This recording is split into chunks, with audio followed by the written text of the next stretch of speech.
Bobby the sleepy unicorn champion. Sparkle ವ್ಯಾಲಿಯಲ್ಲಿ ಒಂದು ದೊಡ್ಡ ಯೂನಿಕಾರ್ನ್ ರೇಸ್ ನಡೆಯಲಿತ್ತು.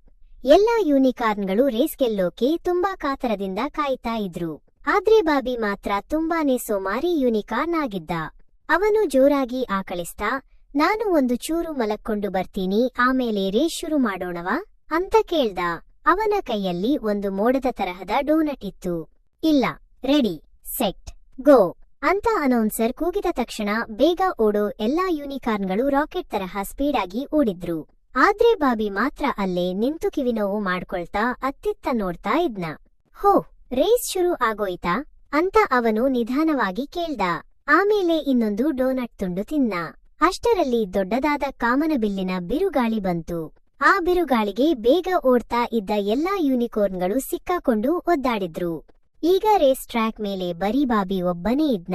ಅವನು ಆರಾಮವಾಗಿ ನಿಧಾನಕ್ಕೆ ಮುಂದೆ ನಡೆದುಕೊಂಡು ಹೋದ. ದಾರಿ ಮಧ್ಯದಲ್ಲಿ ಒಂದು ಚಿಕ್ಕ ಚಿಟ್ಟೆ ಹಾರ್ತಾ ಇತ್ತು. ಬಾಬಿಗೆ ಅದು ತುಂಬಾ ಇಷ್ಟ ಆಯ್ತು. ಓಹ್, ಎಷ್ಟು ಚಂದ ಅಂತ ಹೇಳಿ ಅದನ್ನ ನೋಡ್ತಾ ಕೂತ್ಕೊಂಡ. ಇನ್ನು ಹತ್ತಿರದಲ್ಲಿ ಯಾವ ಯೂನಿಕೋರ್ನ್ ಕೂಡ ಇರ್ಲಿಲ್ಲ. ಬಾಬಿ ಹಂಗೆ ನಿಧಾನವಾಗಿ ನಡೆದೇ ಫಿನಿಶಿಂಗ್ ಲೈನ್ ದಾಟಿಬಿಟ್ಟ. ಅರೇ, ನಾನು ಗೆದ್ದ, ಈಗ ನನಗೆ ಇನ್ನೊಂದು ಡೋನಟ್ ಸಿಗುತ್ತಾ ಅಂತ ಬಾಬಿ ಖುಷಿಯಿಂದ ಕೇಳ್ದ. ಅಲ್ಲಿ ನೆರೆದಿದ್ದ ಜನರೆಲ್ಲ ಆಶ್ಚರ್ಯದಿಂದ ಬಾಯಿ ತೆರೆದು ನೋಡ್ತಾ ಇದ್ರು.